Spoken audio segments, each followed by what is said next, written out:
black screen appears, silent for a moment before white text fades in. Men are quicker to offend those who they love than those who they fear. The quote hangs in the void, a chilling premonition, before cutting sharply to the harsh blue light of a smartphone screen. It's 6:01 a.m. An alarm, a gentle, optimistic melody, has been snoozed for the third time. The hand retreats from the screen, pulling the warmth of the blanket closer. This small act of self-love, of granting oneself a few more minutes of comfort, is a quiet betrayal. It is the first broken treaty of the day. In another scene, a half-finished manuscript sits open on a laptop, its cursor blinking patiently, a silent accusation. The writer, its creator, scrolls endlessly through social media feeds, consuming the curated successes of others instead of building his own. He loves the idea of comfort, of avoiding the difficult work, and in doing so, he offends his own ambition, strangling it softly in the cradle of momentary pleasure. You believe this is a failure of discipline, a simple lack of willpower that a better app, a stricter schedule, or a new productivity hack could solve. You are mistaken. You treat the battle for your goals as a friendly negotiation with a reasonable version of yourself. But Niccolo Machiavelli would see it for what it truly is, a failure of power. He would tell you that you are trying to be loved by your own weaknesses when you should be making them fear you. The endless cycle of procrastination and self-sabotage is not a glitch in your system. It is the system itself, a deeply ingrained insurgency fighting to maintain the comfortable status quo. Your mind is not a harmonious republic of good intentions. It is a volatile territory filled with rebellious factions, and you have been governing it with a fatally gentle hand. This is not a problem of management. It is a problem of statecraft. Enter Niccolo Machiavelli, the disgraced Florentine diplomat who, in the twilight of his career, penned a book that would both immortalize and vilify him. Writing from a world of scheming popes, mercenary armies, and Borgia's ruthless ambition, he stripped away the veils of morality and religion to stare into the cold, mechanical heart of power. He saw how men truly operate, not how they ought to. He understood that to build something of lasting value, a city, a legacy, a life of purpose, one could not rely on fortune or the goodwill of others. It required a calculated, often brutal, application of strategy. We have relegated his wisdom to the domain of tyrants and CEOs, but his most profound lessons were not about ruling others. They are about the most difficult conquest of all, the conquest of the self. His name is now a shorthand for treachery, a synonym for a cunning, immoral pursuit of power. To be Machiavellian is to be a creature of the shadows, a puppet master pulling strings in a game of deceit. But this is a caricature painted by his enemies and amplified by centuries of misunderstanding. His seminal work, The Prince, was not a celebration of evil. It was a field manual on effectiveness, written by a man who had seen firsthand how fragile power can be and how swiftly good intentions crumble in the face of harsh reality. He was not a moralist. He was a political scientist, an anatomist of power who dissected its mechanisms with the cold precision of a surgeon. To dismiss him as a villain is to rob yourself of a powerful weapon, for his true subject was not the governance of states, but the unforgiving logic of results. Look around you. The world you inhabit is a modern Florence, a chaotic landscape of digital city-states, all vying for control of your most valuable territory, your attention. Your smartphone is a mercenary army, loyal only to the highest bidder of your time. Your notifications are flattering courtiers, whispering sweet nothings of instant gratification to distract you from the hard, lonely work of building your kingdom. Your own doubts are internal conspirators, plotting to overthrow your ambition in the dead of night. In this relentless battle for focus, do you truly believe that a simple to-do list is an adequate defense? Do you think a motivational quote can stand against such a sophisticated and deeply entrenched enemy? Your desire for productivity is a declaration of war, and you have been showing up to the battlefield battlefield armed with children's toys. This is where the most famous and most misunderstood idea attributed to him becomes our foundational principle. The phrase, "the ends justify the means," is a crude simplification that Machiavelli himself never wrote. Yet, the spirit behind it holds the key. A prince, he argued, is not judged by the morality of his individual actions, but by the ultimate outcome, the security and prosperity of his state. If the state falls into chaos, his piety and kindness are meaningless failures. We must apply this ruthless calculus to our own lives. You are not measured by how many hours you work, how busy you appear, or how noble your intentions are. You are measured ultimately by what you accomplish. The means of your process are secondary to the end of your objective. It's a terrifyingly liberating thought. The only thing that truly matters is the result. Therefore, the first act of this new strategic mindset is to define your state. What is the one overriding objective that, if accomplished, would fundamentally change the landscape of your life? This is not a goal, it is your kingdom. It is the territory you must conquer and hold at all costs. For Cesare Borgia, it was unifying the chaotic provinces of Romagna. For you, it might be building a business, writing a novel, or achieving a physical transformation. This singular ambition is now your raison d'etat, your reason of state. Every other task, every request for your time, every potential distraction must be viewed through this lens. Does it strengthen your kingdom, or does it threaten its borders? Is it a strategic ally, or a marauding barbarian at the gates? Without this absolute clarity, you are not a prince. You are a wandering mercenary, fighting meaningless skirmishes for other people's causes. This reframing changes everything. The struggle is no longer a gentle internal debate over motivation. It is a strategic campaign. Traditional productivity advice is designed for a mind at peace with itself, a mind that willingly follows orders. But when you procrastinate, when you choose distraction over duty, your mind is in a state of civil war. Your rational, ambitious self is the rightful ruler, but your impulsive, comfort-seeking nature is a powerful rebel army, constantly attempting a coup. You cannot negotiate with this rebellion. You cannot reason with it or hope for its voluntary surrender. As Machiavelli knew, some internal factions cannot be integrated. They must be ruthlessly suppressed or utterly defeated. Your quest for productivity is not a management seminar. It is the art of war, waged against the most intimate of enemies. There is nothing more difficult to take in hand, more perilous to conduct, or more uncertain in its success than to take the lead in the introduction of a new order of things. Machiavelli wrote this as a warning to would-be reformers, but it serves as the perfect creed for your new reign. The new order is a life built not around scattered whims, but around a singular, defined kingdom, your primary objective. Most people fail here. They compile lists of goals, like a weak ruler collects meaningless titles. They want to conquer new lands before they have even secured their own castle. A prince knows this is folly. Your first and most critical act of power is to choose which kingdom you will rule. This choice is an act of brutal exclusion. It is the declaration that one ambition matters more than all others, and that its defense and expansion will be the central organizing principle of your existence.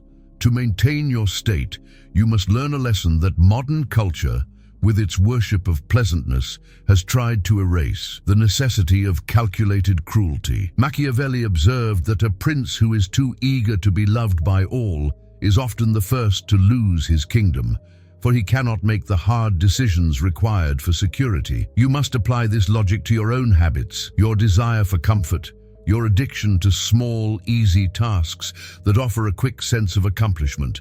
These are the sycophants in your court. They must be treated with suspicion, and when necessary, ruthlessly purged. This cruelty is the act of deleting a distracting app, of declining a pointless meeting, of turning off your phone for 3 uninterrupted hours. It feels harsh because it goes against your nature's desire for ease, but it is the highest form of loyalty to your future self. You must become a master at discerning the true nature of the demands on your time. In the court of a prince, There are loyal advisors, and there are conspirators who disguise their treason with flattering words. Your to-do list is no different. Many tasks that scream for your attention are, in fact, enemies of your kingdom. They masquerade as urgent matters, but their strategic purpose is to drain your resources, fragment your focus, and keep you from the truly important work, the work that expands your dominion. Answering every email immediately or engaging in every social media debate feels productive, but it is a fool's errand. A prince does not concern himself with the gossip of the market square when his castle walls are under siege. He knows that true power lies not in reacting to every skirmish, but in initiating the decisive battles. Now, it is time for a political purge. Open your calendar, your project management app, your list of tasks. Look at every single item that demands a piece of your life. For each one, ask the ruthless question of the prince. Does this directly serve the security and prosperity of my kingdom? Do not ask if it's easy, if someone else wants it done, or if it feels productive. Ask if it builds your legacy. Now perform the act of a true sovereign, consolidating his power. Eliminate half of it. Not tomorrow, not next week, now. This is not an exercise in optimization, it is an act of liberation. You are exiling the traitors, banishing the trivial, and clearing the field for the ambitions that truly matter. It will feel uncomfortable, even terrifying, but the silence that follows the purge is the sound of you finally taking command of your own state.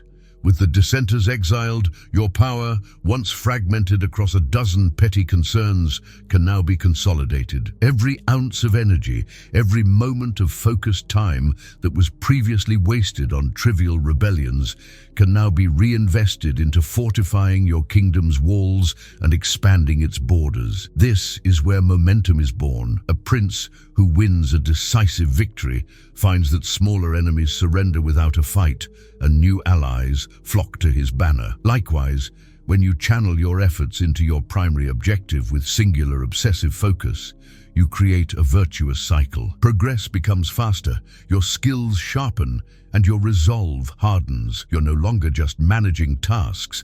You are building a formidable fortress of habits and achievements, a stronghold so powerful that the internal enemies of doubt and procrastination no longer dare to lay siege to it. A wise prince, Machiavelli wrote, understands that his power is not absolute.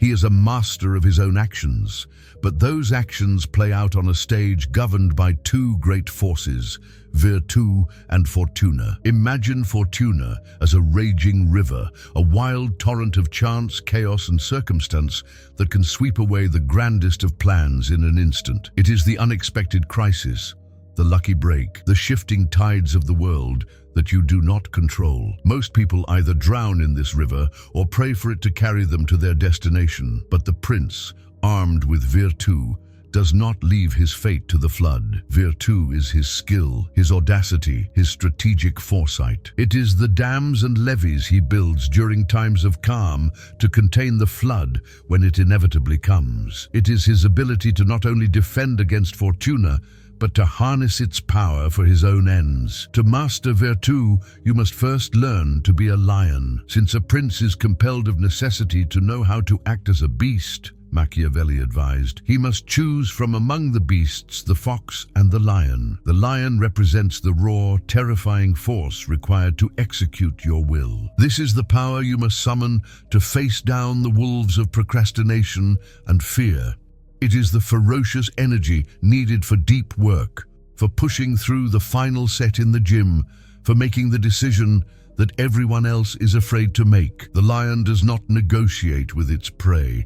It acts with overwhelming power. This is your virtu in its most direct form, the disciplined, relentless application of effort to the tasks that matter. It is the courage to be formidable, to attack your most significant challenges without hesitation or apology, asserting your dominance over your own lazy impulses. But the lion, for all its strength, is a simple creature that often walks directly into traps. Therefore, a prince must also be a fox to recognize the snares. This is the other, more subtle face of virtu. The fox represents cunning, adaptability, and strategic awareness. It is not enough to work hard. you must work with intelligence. The fox does not try to knock down a wall with brute force.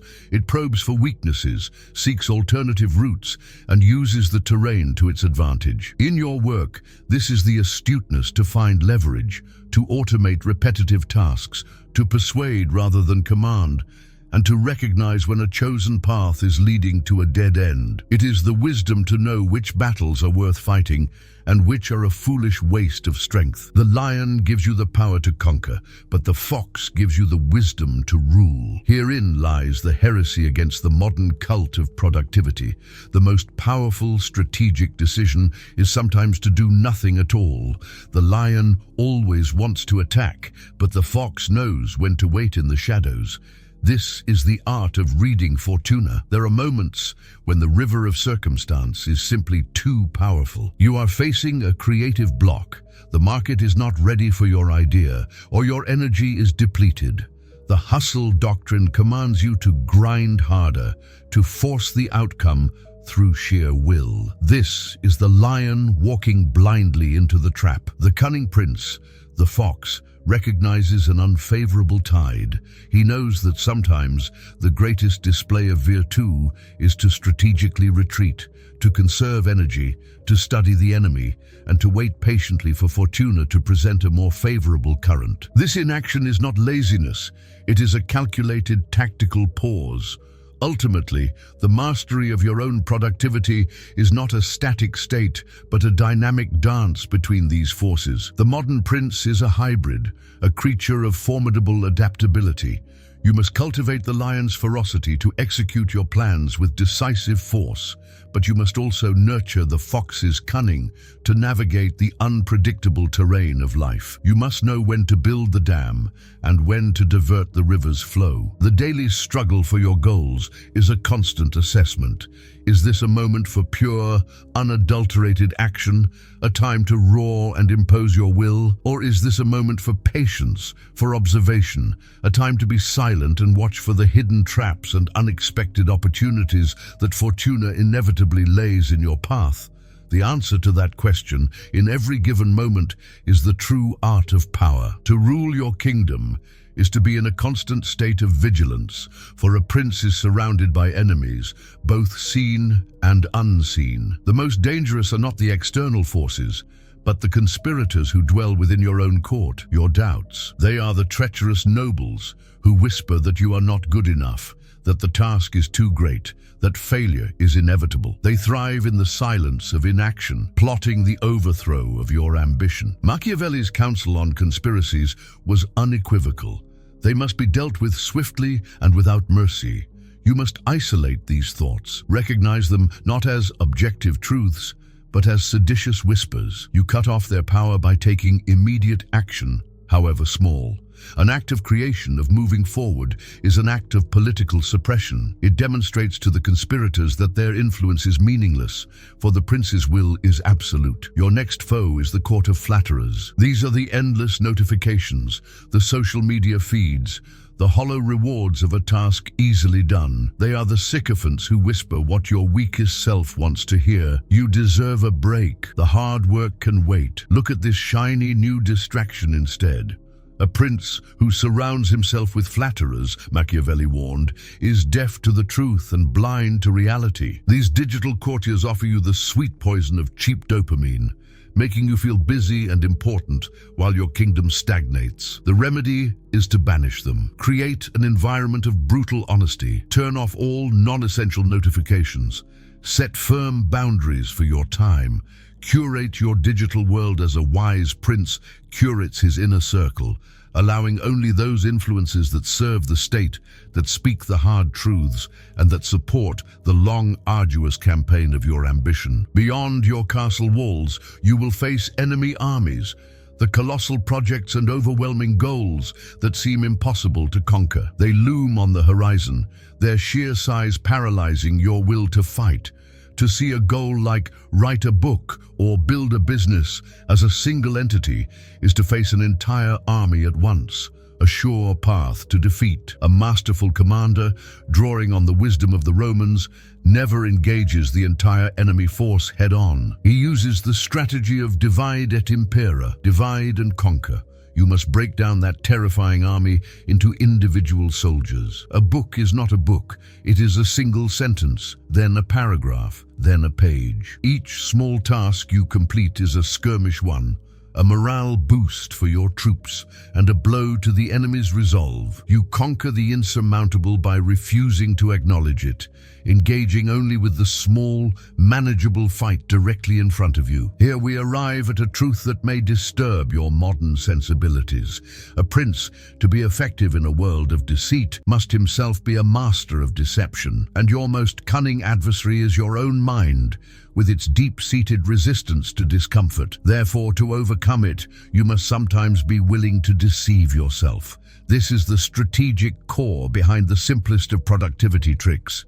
When you promise yourself you will only work for 5 minutes, you are feigning a retreat. You are presenting the task as a small, non-threatening patrol to lure the great army of procrastination out from its fortress of inertia. Once it takes the bait, once you have breached its defenses and begun the work, you spring the trap, you unleash the lion. This is not a weakness, it is high strategy, the cunning of the fox used to outwit the beast of your own primal resistance. This entire approach requires a fundamental shift in your identity. You must cease to be the subject of your own fleeting emotions and become the sovereign of your mind. A prince does not govern based on his mood. He does not wait until he feels inspired to fortify his city's defenses, nor does he consult his feelings of comfort before going into battle. His actions are dictated by strategy and the necessities of the state. You must cultivate this same ruthless detachment. Acknowledge your fear, your laziness, your desire for comfort. Observe them as a ruler observes the shifting allegiances of his court, but do not let them dictate your policy. Your commitment to your kingdom is the only law that matters. You act not because you feel like it, but because as the prince it is your solemn and absolute duty to do so. You have waged a successful war. You have identified your kingdom, learned the dance of the lion and the fox, and neutralized the enemies in your court. You have seized power over your own time. But now you face the challenge that has toppled countless rulers. It is far harder to maintain power than it is to acquire it. The initial thrill of conquest, the revolutionary zeal that fueled your new habits, will inevitably fade. Your old weaknesses, the exiled nobles of procrastination and comfort-seeking, will not remain in exile forever. They will probe your defenses, testing for cracks in your resolve, waiting for a moment of weakness to reclaim their lost influence. The war is not over. It has simply evolved from a campaign of conquest into a long, arduous struggle to govern. Your reign has just begun. A wise prince does not rely solely on his own moment-to-moment strength to keep order. He builds fortresses. In the geography of your life, these fortresses are the systems and unbreakable habits you construct to automate your rule. They are the physical and digital environments you engineer to make focus the path of least resistance. A fortress is the pre-scheduled, non-negotiable block of deep work in your calendar. It is the phone left in another room, the meticulously organized workspace, the weekly review where you assess threats and opportunities. These structures are your stone walls and watchtowers. They protect your kingdom even when your personal willpower, your royal guard, is tired or depleted. They are the architecture of your power, ensuring that your reign endures not through constant struggle, but through intelligent design. To build these fortresses, you must resolve the central conflict of self-governance. Is it better to be loved or to be feared? To be loved by your own nature is to be lenient, to grant yourself pardons for small transgressions, to prioritize immediate comfort. It is a pleasant but fragile state. To be feared is to establish an unwavering authority over your impulses. Your lazy inclinations must fear the certainty of your response. Your desire for distraction must fear the impenetrable walls of your focused environment. This is not self-hatred. It is a profound and respectful form of self-command. It is the understanding that long-term security for the kingdom, your ambition, requires that the ruler's decree be more powerful than a subject's fleeting desires. Your new order will only last when your commitment is more feared than your comfort is loved. Through this process, productivity ceases to be a set of techniques and becomes an integral part of your identity. You are no longer someone who uses productivity hacks. You are the sovereign of your own time. You are the prince. This is the ultimate cognitive shift. Every choice, from the moment you wake to the moment you sleep, is an act of governance. Do you abdicate your throne by succumbing to a whim, or do you reinforce your authority by adhering to your own law? Power, Machiavelli understood, is not a crown you wear, but a continuous daily performance of control and command. It is the quiet, internal assertion, repeated 100 times a day. I am the ruler here. This impulse is not. Consider Cesare Borgia, Machiavelli's primary model for a new prince. He conquered the warring states of the Romagna with breathtaking audacity and virtù. But his true genius, in Machiavelli's eyes, was what he did next. He didn't just conquer, he governed. He ruthlessly established order, built infrastructure, and installed a system of administration that held the territory together. This is the model for your ambition. The initial burst of motivation and the adoption of this mindset is your conquest. But the unglamorous, repetitive daily work of maintaining your systems and habits, that is the hard work of ruling. Many can conquer their bad habits for a week. Very few can build the institutions required to govern them for a lifetime. The conquest is an event. The reign is a process. There will come a day when Fortuna unleashes its full fury, an unexpected crisis, a personal tragedy, a professional cataclysm. The raging river will rise and slam against your defenses. In this moment, all of your preparations will be tested. The strength of your fortresses, the loyalty of your habits, the absolute authority of your rule over yourself, all of it will be thrown into the crucible. This is the true climax of your story. When chaos reigns, do you revert to the old ways, becoming a refugee in your own mind, swept away by the currents of reactivity? Or has your reign become so absolute, your internal state so well fortified, that you can weather the storm, holding the center while the world around you is torn apart? This is the test that reveals if you are a temporary victor or a true prince. Here, in the heart of that storm, is the ultimate revelation. The entire purpose of this ruthless campaign was never just about getting more done. It was not about a clean inbox or a completed to-do list. Those are merely the spoils of war. The true prize, the grand legacy, is the person you must become to achieve and maintain this level of control. The empire you build in the external world is a mere reflection of the unshakable sovereignty you have established internally. The final product, the business, the art, the body of work, is simply a monument to the hundreds of small civil wars you won within yourself. The ultimate goal of thinking like a prince is not to conquer the world, but to achieve the far more difficult and meaningful conquest of becoming the absolute, undisputed ruler of your own mind. So the weapons are laid at your feet. The strategies that guided the actions of kings and conquerors are now yours to command. You have been shown how to survey the battlefield of your mind, how to define your kingdom with absolute clarity, and how to embody the ferocity of the lion and the cunning of the fox. You have learned to see your doubts as conspirators, your distractions as flattering courtiers, and your overwhelming ambitions as enemy armies to be divided and conquered. The esoteric principles of a 16th century Florentine diplomat have become a brutally practical arsenal in your modern war against inaction. The path to power is no longer a mystery. The question of how to achieve your goals has been answered, but a much more dangerous question now takes its place. You must be clear about the nature of this philosophy. Niccolo Machiavelli did not write a manual for saints. He did not concern himself with what is right in the eyes of God or man, but with what is effective in the unforgiving arena of reality. This is not a guide to becoming a better person. It is a guide to becoming a person who accomplishes what they set out to accomplish. It strips away the comforting illusions of morality and good intentions and asks you to judge yourself on a single cold metric. The result?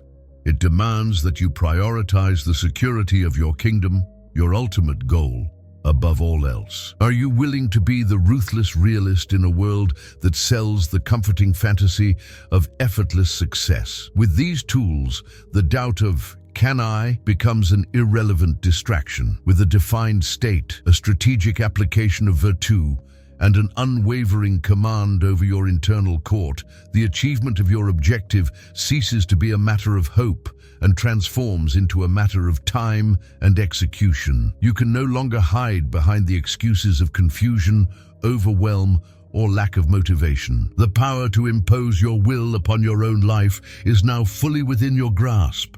The conspiracy of your own weakness has been exposed, and the means to crush it have been provided. You have been given the keys to your own kingdom. There is no one left to blame if you fail to rule it. Yet there is a profound danger that accompanies all power. A prince who becomes obsessed with security, who sees threats in every shadow, and who crushes every hint of internal dissent, inevitably becomes a tyrant. His methods, once necessary for establishing order, become a prison for himself and his subjects. In your quest for self-mastery, you must face this same peril. The discipline that builds your empire can, if taken to its extreme, become a joyless obsession. The fortress you build to protect your focus can become a dungeon that isolates you from the world. The ruthlessness with which you treat your weaknesses can morph into a cruel and unforgiving relationship with yourself, devoid of grace and humanity.